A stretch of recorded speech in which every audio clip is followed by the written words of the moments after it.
In the last section, we created a new instance of a material app and assigned it to this app variable right here. We're now going to take this app variable, which contains a reference to our material app, and we're going to try to get it to display on the screen of our device. So fortunately, this step is very straightforward. When we import this material.dart file right here, it included not only this material app thing and this text thing, but it also included an import for a function called run app as well. So I'm going to write out the run app function down here. And then to this function, I'm going to pass in the app that we just created. So the run app function is going to take the app widget that we just made, and it's going to try to get that widget to display on the screen of our mobile device. So now we can save this file. I'm going to open up my emulator once more. I'm going to open up my terminal once more.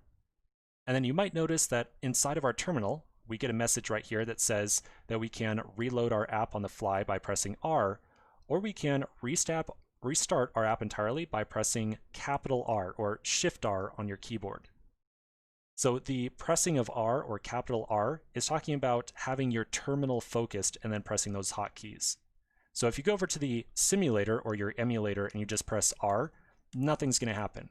You have to go over to your terminal, and then you're going to press Shift R, and that's going to take all the changes we just made to our code base.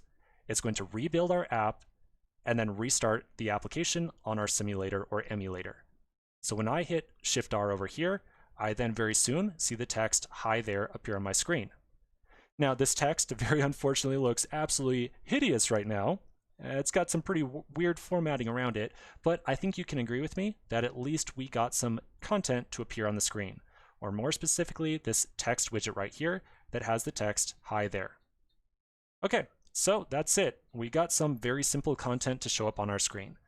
However, I think you can agree with me that, yeah, we probably are going to have to work on the styling here just a little bit if we're going to actually work on the application that we're trying to put together. This one right here.